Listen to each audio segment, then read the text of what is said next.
CM Vijay మరొక సంచలన నిర్ణయం తీసుకున్నారు.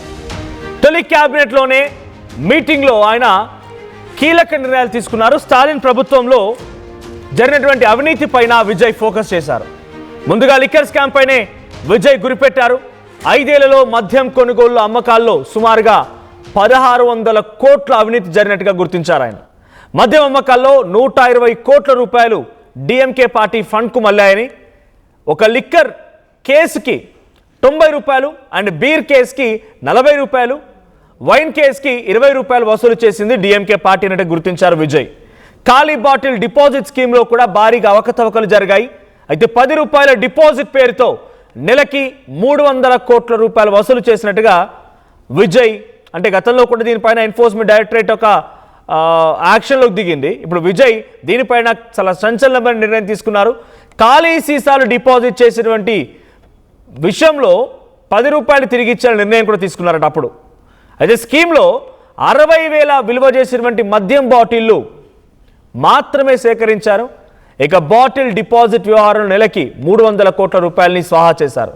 విజయ్ నిర్ణయాలతో ప్రభుత్వ అధికారుల భయం మొదలైంది. గత పాలకుల నిర్ణయాలతో తమకు కూడా శిక్ష తప్పదనే ఆవేదన అధికారులు మొదలైనట్టు తెలుస్తోంది. ఇక విజయ్ నెక్స్ట్ టార్గెట్ మైనింగ్ శాఖ. తమిళనాడు మైనింగ్ శాఖలోనూ భారీగా అక్రమాలు జరిగాయన్నట్టుగా విజయ్ గుర్తించారు. ఇప్పటికే గుడులు బడులకి దగ్గరగా ఉన్నటువంటి 717 వైన్ షాపులు మూసేయించారు విజయ్. ఇక 800 కోట్ల రూపాయల నష్టం వచ్చినా మద్యం రేట్లు పెంచానంటూ విజయ్ చెప్తున్నారు. సో మద్యం రేట్లు పెంచే అవకాశం లేదు. అండ్ స్కూల్స్ అండ్ కాలేజ్ దగ్గర ఉన్నటువంటి టెంపుల్స్ దగ్గర ఉన్నటువంటి వైన్ షాప్స్ని సుమారుగా 700 పైచిలకు వైన్ షాప్స్ని తొలగించడం ఒక ఎత్తు. మరోవైపు నిన్న క్యాబినెట్ మీటింగ్లో ఫస్ట్ మీటింగ్లోనే ఆయన లిక్కర్కి సంబంధించినటువంటి స్కామ్ల పైన వెలుగుతూ అంటే బయటకు తీయాలి, వాటిని వెంటనే చర్యలు చేపట్టాలన్నట్టుగా నిర్ణయం తీసుకున్నట్టు తెలుస్తోంది. సో ఆంధ్రప్రదేశ్లో ఇటువంటి మాదిరిగానే ఒక లిక్కర్ స్కామ్ జరిగింది, ఢిల్లీలో ఒక లిక్కర్ స్కామ్ జరిగింది, ఇప్పుడు తమిళనాడులో జరిగినటువంటి ఈ లిక్కర్ స్కామ్ బట్టబయలవుతోంది. దీని ప్రకారంగా బీర్ కేసుపై 40 రూపాయలు, లిక్కర్ కేసుపై 90 రూపాయలు అండ్ అటువైపు వైన్ కేసుపై 20 రూపాయలు అదనంగా వసూలు చేశారంట. ఇదంతా ఎక్కడికి వెళ్ళింది? డిఎంకే పార్టీకి సంబంధించినటువంటి నేతల దగ్గరికి వాళ్ళ జేబుల్లోకి వెళ్ళింది. దీంతో పాటుగా బాటిల్ డిపాజిట్ విషయంలో కూడా 300 కోట్ల రూపాయల అక్రమం జరిగినట్టుగా గతంలో ఎన్ఫోర్స్మెంట్ డైరెక్టరేట్ కూడా ఈ విషయం పైన కొంత ఎంట్రీ ఇచ్చి విచారణ చేపట్టాలని చూసింది. కానీ కోర్టు డైరెక్షన్తో ఎన్ఫోర్స్మెంట్ డైరెక్టరేట్ వెనక్కి అడుగు వేసింది. ఇప్పుడు విజయ్ సీఎం హోదాలో ఉన్నారు కాబట్టి మరి ఎటువంటి విచారణ జరిగిందో చూడాలి. దీనికి సంబంధించి డీటెయిల్డ్ అప్డేట్స్ మా ఏపీ ఇన్పుట్ అటు కృష్ణమోహన్ ఇస్తారు. కృష్ణమోహన్, సో గతంలో ఏపీలో కూడా మనం ఒక లిక్కర్ స్కామ్ చూసాం, ఇంకా అది జరుగుతూనే ఉంది. రేపు మాపు జగన్ కూడా నోటీసులు ఇస్తారు ఈడీ అని చెప్పి ఒక చర్చ జరుగుతున్న తరుణంలో తమిళనాడు మాజీ ముఖ్యమంత్రి స్టాలిన్ కూడా ఈ లిక్కర్ స్కామ్ ఉచ్చు బిగియబోతోంది. సో విజయ్ చాలా సీరియస్గా ఉన్నారు. దీనిపై ఇన్వెస్టిగేషన్ కూడా స్టార్ట్ చేసే అవకాశం కనబడుతోంది. డీటెయిల్స్ ఏంటి, ఎటువంటి స్కామ్ జరిగింది, విజయ్ ఏం చేయబోతున్నారు? మనోజ్, బేసిక్ గా ఆంధ్రప్రదేశ్ లో ఏదైతే 3,500 కోట్ల రూపాయలు లిక్కర్ స్కామ్ అంటే ఈ లిక్కర్ స్కామ్ లో కిక్ బ్యాక్స్ ఏవైతే ఉన్నాయో వసూలు చేయడం, ఒక్కొక్క కేసుకి ఇంత రూపాయలు. అయితే సేమ్ అదే తరహాలో తమిళనాడులో కూడా ఈ లిక్కర్ స్కామ్ జరిగింది అనేది ఎన్నికల టైంలో కూడా విజయ్ ఇదే పదే 2-3 సార్లు మాట్లాడారు. మీరు చేసిన అవకతవకలు మొత్తం కూడా బయట పెట్టాలని చెప్పిన పరిస్థితి. ఇప్పుడు తాజాగా కూడా ఆయన ఫస్ట్ మీటింగ్ లోనే అసలు ఈ వ్యవహారంలో దాదాపుగా 5 అంటే గతంలో డిఎంకే ప్రభుత్వంలో జరిగిన ఈ 5 ఏళ్ల ప్రభుత్వ హయాంలో మద్యం కొనుగోలు అమ్మకాలలో దాదాపుగా 1600 కోట్లు అవినీతి జరిగినట్టుగా గుర్తింపు అయితే వచ్చింది. దాదాపుగా దీంట్లో అధికారులు ధనంగా మిగతా అన్ని పోగా డిఎంకేకి అఫీషియల్ గా 120 కోట్లు పార్టీ ఫండ్ కూడా వెళ్ళింది అనేది ఒక చర్చ అయితే జరుగుతుంది. దీని మీద పూర్తి స్థాయి విచారణకి ఆదేశించారు. అయితే ఇక్కడ చాలా ఆసక్తికరమైన అంశం ఏంటంటే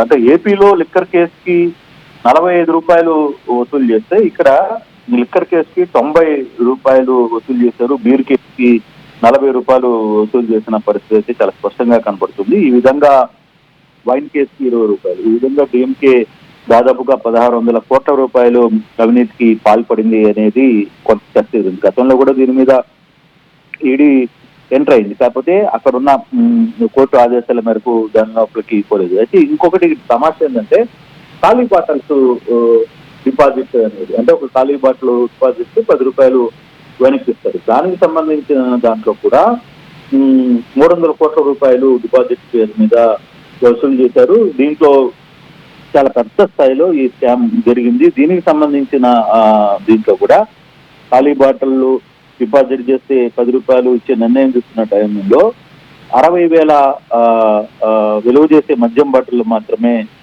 దీంట్లో సేకరణ చేశారు. మిగతా అంతా కూడా అంటే లెక్కలు చూపించారు. ఆ విధంగా 60,000 మాత్రమే చూపించారు. వసూలు చేస్తుంది దీనికంటే చాలా పెద్ద ఎత్తున 300 కోట్లు స్వాహా చేశారు దీంట్లో అనేది. అంటే విజయ్ ఈ నిర్ణయాలతో అంటే నేను ఫస్ట్ క్యాబినెట్ లో ఆయన మాట్లాడారు. తర్వాత మద్యం అధికారులతో కూడా ఆయన దీని మీద చర్చ చేశారు. దీని మీద పూర్తి స్థాయి ఎంక్వైరీ చెప్పాలి అని చెప్పిన పరిస్థితి అయితే ఉంది. అంటే ఓవరాల్ ఈ సబ్జెక్ట్ లో ఒక మద్యం కేవలం మనం గతంలో చూసాం. ఢిల్లీలో జరిగిన లిక్కర్ స్కామ్ లేదు, ఆంధ్రప్రదేశ్ లో జరిగిన స్కామ్ ఇంకా నడుస్తుంది. దాని మీద ఇప్పటికే 60 మంది మీద కేసులు పెట్టారు. దాదాపుగా 22 మందిని అరెస్ట్ చేసిన పరిస్థితి ఉంది. ఇప్పుడు తిరిగి అది తాడేపల్లి ఇంటి దాకా వెళ్తున్న పరిస్థితి కూడా మనం చూస్తున్నాం. ఈడీ నోటీసులు ఇచ్చే అవకాశం ఉందని తెలుస్తోంది. సో ఇటువంటి జరుగుతున్న సమయంలో ఇప్పుడు ఇది ఎవరికి తమిళనాడులో టాలెంట్ చుట్టుకోబోతుందా, లేదు టాలెంట్ కుమారుడికి లిక్కర్ స్కామ్ చుట్టుకోబోతుందా అనేది చూడాల్సిన పరిస్థితి.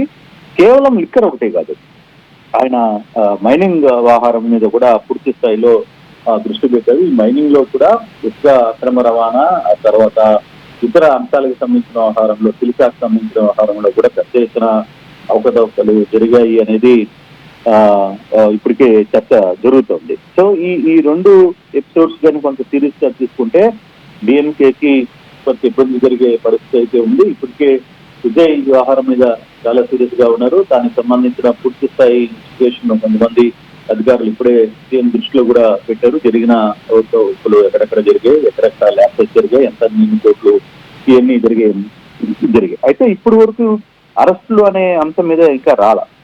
అది రాబోయే రోజుల్లో త్వరగా ఆ అంశాల దాకా కూడా వచ్చే పరిస్థితి అయితే కనపడుతుంది. దీనికోసం సపరేట్ గా సిట్ వేస్తారా లేకపోతే ఏంటి వేస్తారా అనేది కూడా కొంత దగ్గరగానే కనపడుతుంది. దాదాపుగా ఇటీవల విజయ్ మద్యం కేసుకి సంబంధించి అంటే మద్యానికి సంబంధించిన స్కూళ్ళు, బడులు వాటి అన్నిటి దగ్గర కూడా మద్యం షాపులు తొలగించిన నేపథ్యంలో 800 కోట్లు తనకి నష్టం వచ్చినా సరే నేనైతే మద్యం రేట్లు పెంచనని చెప్తున్నాడు. అలాగే కొన్ని షాపులు తెరిచేది లేదు అని కూడా క్లియర్ ఇండికేషన్స్ అయితే ఇస్తున్న పరిస్థితి.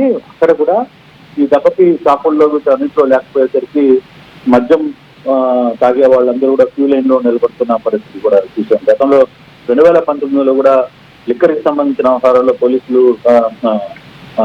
మద్యం షాప్ ఎదుటిగా ఏ విధంగా క్యూ లైన్ లో ఉండి టైం ప్రకారం మద్యం తీసుకున్నారో అదే విధంగా ఇక్కడ కూడా పరిస్థితి కనబడుతుంది. కానీ ఇది గవర్నమెంట్ కి నష్టమా లాభమా, ఓట్ బ్యాంకింగ్ పరంగా చూసుకుంటే ఏ విధంగా ఉంటుంది, అక్కడ ప్రజలు ఎట్లా రియాక్ట్ అవుతున్నారు. కానీ స్కూల్స్, దేవాలయాల దగ్గర షాపులు మూసివేయడం పట్ల విజయ్ ఒక మంచి మార్క్ మైలేజ్ వచ్చింది. కానీ దీని వ్యవహారంలో ఎలా ఉండబోతుంది అని చూడాలి. డిఎంకే దీని మీద ఏ విధంగా స్పందిస్తుంది అని చూడాలి.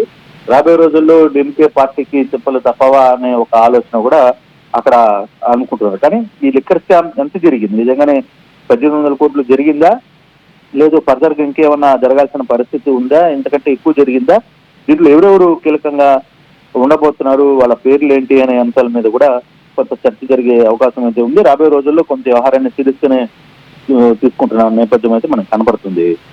మనోజ్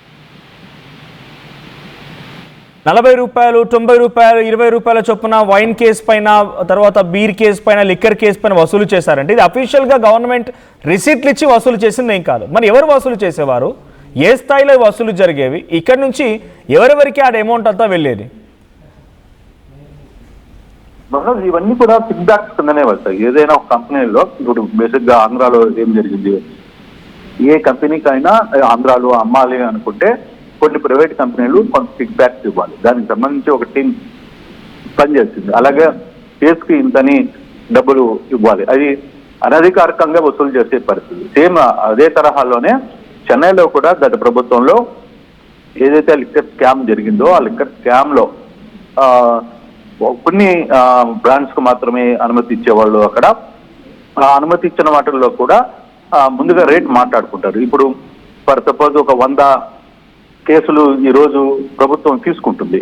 ప్రభుత్వం తీసుకున్నప్పుడు 100 కేసులకు గాను అది 40 రూపాయలు లేదు 90 రూపాయలు. ఇప్పుడు 40 రూపాయలు తీసుకుంటే 4,000 రూపాయలు అది కిక్ బ్యాక్ కింద బయటకు వచ్చే పరిస్థితి. ఆ విధంగానే ఈ వ్యవహారం అంతా కూడా నడిపింది. దీంట్లో ప్రధానంగా ఈ వ్యవహారాన్ని అప్పుడు మద్యం శాఖ అధికారులు పెద్ద ఎత్తున నడిపించారు అనేది ఒక చర్చ. దాని వెనకాల సూత్రధారులు పాత్రధారులు డిఎంకేలో ఉన్న కొంత కీలకమైన వ్యక్తులుగా ఉన్నారు అనేది కొంత చర్చ జరుగుతుంది. అది అంటే ఇప్పుడు దాకా దీని మీద ఓన్లీ విచారణ దీని వరకే జరుగుతోంది. కానీ ఇప్పుడు దాకా కేసులు నమోదు, ఎవరెవరు దీంట్లో ఇన్వాల్వ్మెంట్ అయి ఉన్నారు అనే అంశం మీద ఇంకా కొంత సమయం పట్టే అవకాశం అయితే కనబడుతుంది. బహుశా 2-3 రోజుల్లో దీనికి సంబంధించిన పూర్తి డీటెయిల్స్ వచ్చే అవకాశం అయితే మనకి స్పష్టంగా ఉంది మనోజ్.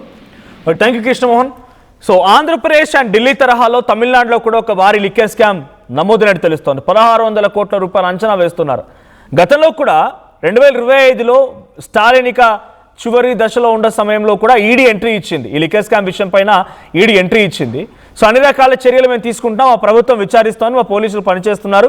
ఈడీ ఇక్కడ ఎంటర్ అవ్వాల్సిన అవసరం లేదు, రాష్ట్ర ప్రభుత్వాల గైడ్ లైన్స్ని దాటి మరి ఈడీ వ్యవహరిస్తోంది అని చెప్పి కోర్టుకు వెళ్ళేసరికి అది స్టే పడింది, అట్లాగే ఆగిపోయింది. ఇప్పుడు ఈ విషయం పైన విజయ్ తన తొలి క్యాబినెట్లో మాట్లాడడం, దానిపై విచారణ చేస్తామని చెప్పడం, బాధితులని కఠినంగా శిక్షిస్తామని చెప్పడంతో కొంత ఆందోళన వ్యక్తమవుతోంది. తమిళనాడులో ఇప్పుడు అధికారుల్లో అండ్ గత పార్టీలో ప్రభుత్వంలో పనిచేస్తున్న పెద్దల్లో ఒక వనకైతే మొదలైనని చెప్పాలి. విజయ్ తీసుకున్న నిర్ణయాలు, విజయ్ యొక్క ఆలోచన తీరు పబ్లిక్ నుంచి కూడా హర్షం వ్యక్తమవుతోంది. వాళ్ళు కూడా కొంత పాజిటివ్గా ఉన్నారు విజయ్ పట్ల. సో 300 కోట్ల రూపాయలు ఈ కేవలం లిక్కర్ బాటిల్ డిపాజిట్ల విషయంలో స్కామ్ జరిగితే, అటు లిక్కర్ కేసు పైన 40 రూపాయలు, బీర్ కేసు పైన 90 రూపాయలు అండ్ వైన్ కేసు పై 20 రూపాయలు అదనంగా ఒక్కో కేసు పైన కూడా వసూలు చేశారట. మరి వసూలు చేసింది ఎవరు, ఎక్కడి వరకు ముడుపులు వెళ్ళాయి, ఏ రకంగా డిఎంకే పార్టీ ఫండింగ్లోకి వచ్చాయి, ఇలా అనేక కోణాల్లో కూడా విచారించే అవకాశం ఉంది. చూద్దాం మరి డిఎంకే స్టాలిన్ని విజయ్ ఈ లిక్కర్ స్కామ్ విషయం మొత్తం బయటకు తీసి అరెస్ట్ చేస్తారా, లేదు ఎప్పటిలాగానే కేవలం ప్రతిపక్షాలని అణచివేస్తే డెఫినెట్గా మళ్ళీ స్ట్రాంగ్ అవుతాయి కాబట్టి వదిలేస్తారా అనేది చూడాల్సిన అవసరం అయితే ఉంది. సో మీరేమనుకుంటున్నారు, విజయ్ నిజంగానే అంత డీప్గా వెళ్ళి స్టాలిన్ మొత్తం తతంగానే బయటకు తీసి అరెస్ట్ చేసే అవకాశం ఉంటుందా? Please do comment your opinion. At KL, we help you turn your interests into skill sets. KL deemed to be university. చిన్న చిన్న ఆనందాలు 35 ఏళ్లుగా నా జీవితంలో లేవు. 35 ఏళ్లుగా నేను డైపర్లలో బ్రతికాను. 6 సెంటీమీటర్ల ఫిస్టులా నా మూత్రాశయంలో లీక్ కారణమైంది. ఎవరూ నాకు సహాయం చేయలేకపోయారు. ఏఐఎన్యూలో వైద్యులను కలిసే వరకు అక్కడ వారు రోబోటిక్ శస్త్రచికిత్సతో నాకు పరిష్కారం ఇచ్చారు. వారు నా ఆత్మవిశ్వాసాన్ని కూడా తిరిగిచ్చారు. Precision care makes it possible. The Center for Robotic Surgery at AINU